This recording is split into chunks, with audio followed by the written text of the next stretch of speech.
Sometimes it feels like you're wrestling the universe, not in a loud way, not in public, but in that quiet, constant tension that lives behind your eyes, trying to speed up healing, trying to unlock clarity, trying to get there, wherever there is, before life says it's time. And the more you try, the heavier everything feels. The more you push, the slower it all seems to move, like trying to sprint through water, like forcing open a door that only unlocks when you stop touching it. But here's the strange part. Most people don't realize they're forcing anything, because on the outside, it just looks like discipline, like vision, like effort. But inside, it's tension, mental strain, that low-level inner pressure that says, if I stop trying, everything will fall apart. And maybe no one told you, but that belief is the thing that's keeping you stuck. Because nothing flows when you're choking it into shape, and nothing real comes from urgency. You can't force peace, you can't force clarity, and the more you chase ease through effort, the further away it moves. Sometimes what you think is progress is actually just really refined resistance. The tricky part is, forcing things can look like it's working. You get things done, you stay busy, you stay focused, you make plans, you make lists, you meditate, you journal, you check all the boxes. But if you're honest with yourself, there's a tension under all of it, like you're running from stillness, like you're fixing things that were never broken, or not broken yet, like you're answering questions no one's asked. And somewhere inside, you know, this isn't sustainable, because everything starts to feel like effort, even rest, even joy. You go on a walk, and your mind's still racing. You lay down to sleep, and you're strategizing peace like it's a business plan. It's not that you're doing something wrong. It's that you've learned to treat being okay as something you earn. So even when you're alone, you're working on yourself, on your mind, on the future, trying to open doors with keys you don't actually need, trying to perfect things that just wanted to breathe. And the deeper truth is, life doesn't respond to pressure. It responds to presence. You can't force transformation by being more intense. You can't force growth by punishing yourself for not already being healed. You can't force timing by dragging life into your calendar. At some point, what you call effort is just resistance in a nicer outfit. And if you keep pushing, mentally, emotionally, even spiritually, you'll start to feel like your whole life is held together by tension. Like if you stop managing, something will break. But maybe that something isn't your life. Maybe it's just the illusion that you're supposed to control how it all unfolds. There's a moment, usually subtle, when you realize you're not just trying, you're gripping. It doesn't come with alarms or breakdowns. It sneaks in as a tight chest in the middle of a calm room, as restlessness during silence, as the weird emptiness you feel, even after doing everything right. Because when you're constantly forcing things to move, your healing, your clarity, your relationships, your growth, you stop being in a relationship with life. You start treating it like a project. You poke at every feeling until it gives you something. You dig for meaning in moments that just wanted to pass. You try to rush through confusion like it's a detour instead of part of the road. And eventually, you forget what it feels like to just exist without trying to optimize it. That's the real cost of forcing. You lose your sensitivity, not because you're cold, but because your nervous system is on guard all the time. Even peace becomes something you study. Even stillness becomes something you try to earn. But here's the truth, no one tells you. What's real doesn't need force. It may challenge you, it may stretch you, but it won't require you to betray your own rhythm just to keep up. And maybe that's why things haven't been landing the way you hoped. Not because you're doing it wrong, but because you're doing it too hard. Forcing isn't just physical, it's energetic, it's subtle. It's how you talk to yourself when things slow down. It's how you clench your jaw during the parts of life that won't move on your schedule. It's how you keep showing up as a version of yourself that doesn't trust things unless you're managing them. But here's where it all shifts. Not when you get better at forcing, but But when you finally stop needing to, when you no longer tie your self-worth to outcomes, when you stop gripping so tightly that nothing can breathe near you, not ideas, not people, not your own presence, when you stop trying to be ready for everything and instead start responding to what's actually here, that's not laziness. That's not giving up. That's alignment, the kind most people never experience because they're too busy proving they're doing the work. So what happens when you stop forcing? Not just for a moment, but really stop. Not the performative version of surrender, not letting go while still checking the outcome behind the scenes, but actually releasing the invisible grip you've had on everything, your healing, your timing, your path, your identity. At first, you might feel lost. You might even feel lazy, because without force, life feels quieter, slower, almost suspiciously still. You'll reach for the usual pressure, the next plan, the next fix, the next spiritual breakthrough, and find nothing. Just space, just silence, just you. And that's where most people panic, because they've confused pressure with purpose. But if you can stay, if you can resist the urge to rush back into control, you'll notice something subtle shifting beneath the surface. You start hearing yourself again. Not the voice that plans and tracks and overanalyzes. The quieter voice.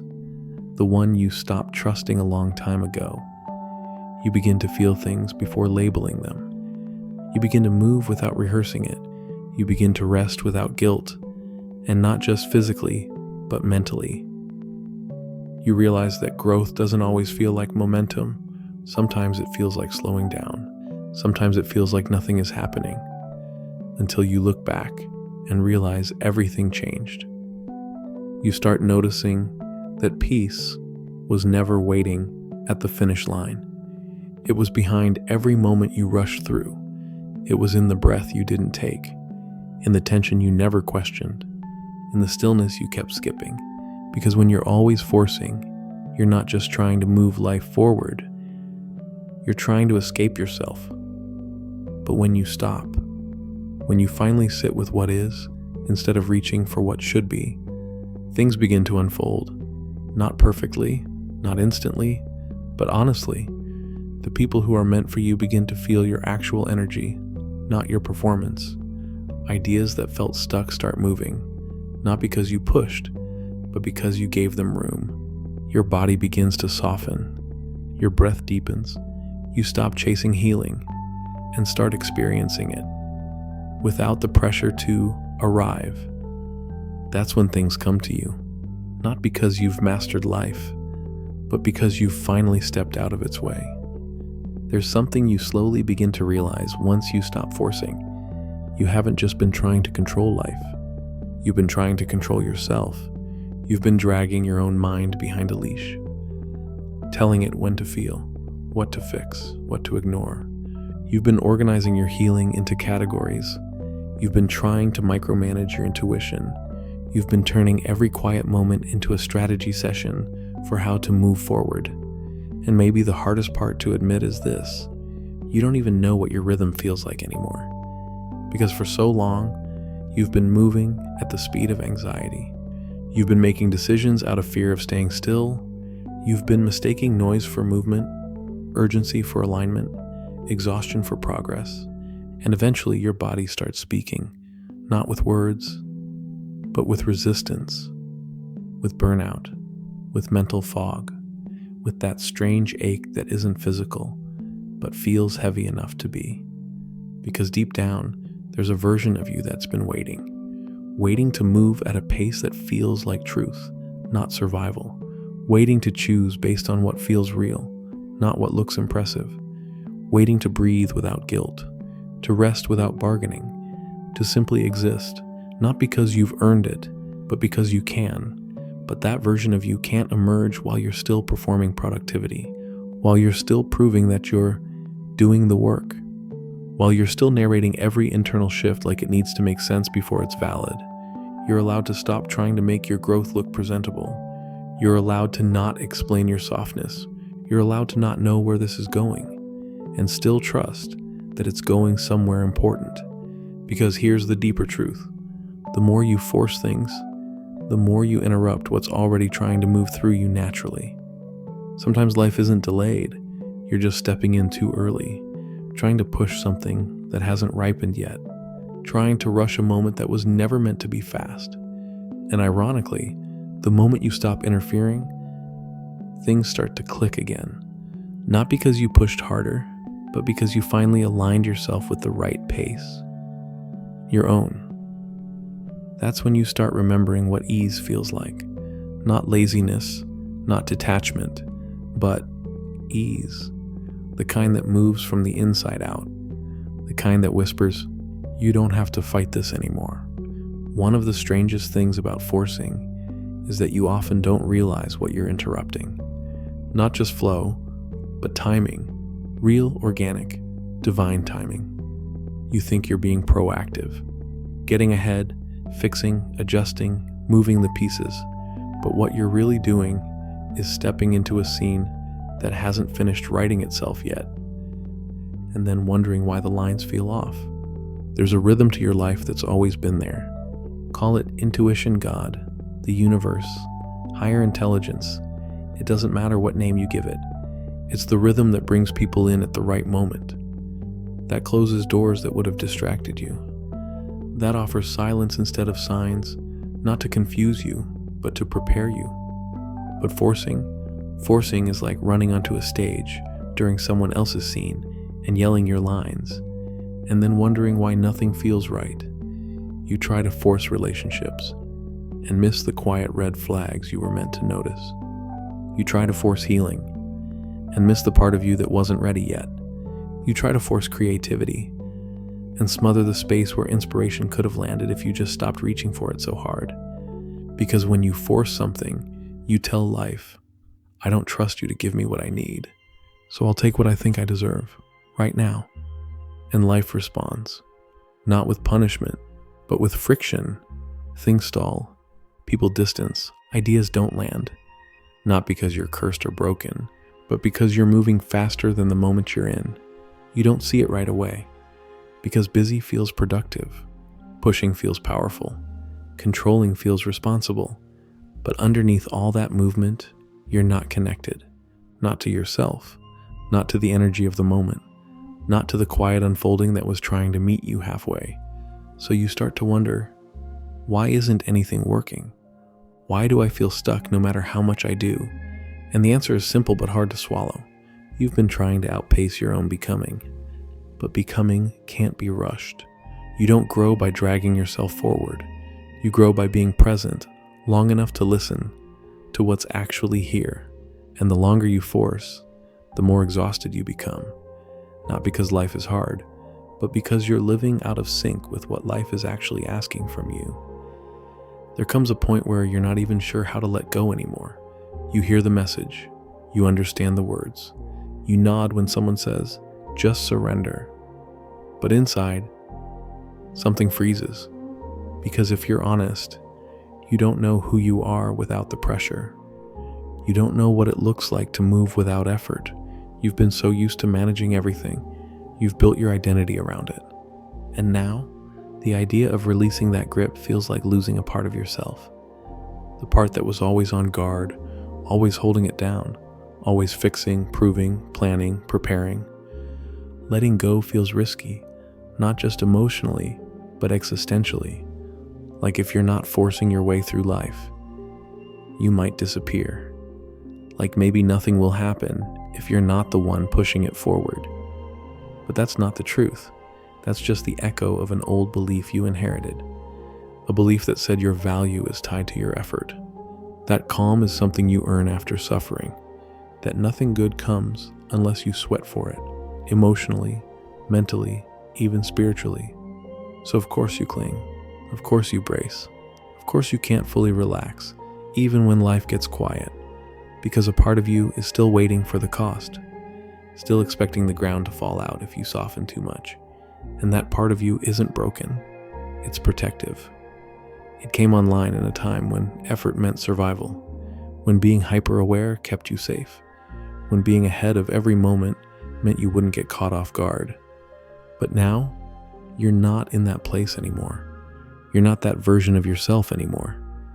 And what used to be armor is now friction. What used to protect you is now draining you. What used to feel like being strong now feels like emotional debt you keep paying with no rest. Letting go isn't about giving up. It's about finally admitting that your grip isn't holding life together. It's just keeping you out of rhythm with it. And the truth is, life doesn't need to be pushed as hard as you've been pushing. It needs to be trusted. And that trust doesn't start out big. It starts in the smallest ways. Letting the silence stretch 1 second longer before you fill it. Doing something slowly on purpose, just to feel what pace actually fits you. Saying, I don't know, without apologizing. Choosing not to chase the thought that tells you you're behind. That's where it begins.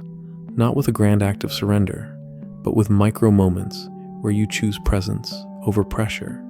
So maybe the real shift isn't about doing more.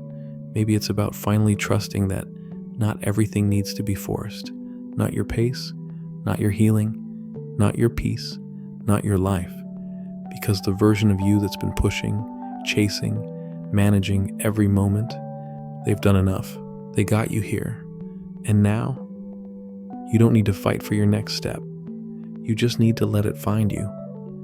You don't need to have it all figured out. You don't need to hold it all together. You don't need to carry what was never yours to begin with. You just need to loosen the grip. Long enough to hear what life has been trying to tell you this whole time. So if something in this video made you pause, even for a second, leave a comment below with the word release. No explanation needed. Just that one word. Let it be a signal to yourself that you're done trying to force everything into place, that you're open to peace arriving on its own without you chasing it. And if this video felt like a breath you didn't know you needed, subscribe. There's more like this. Not loud answers, but quiet reminders. Reminders that your next chapter might not need more effort. It might just need more trust.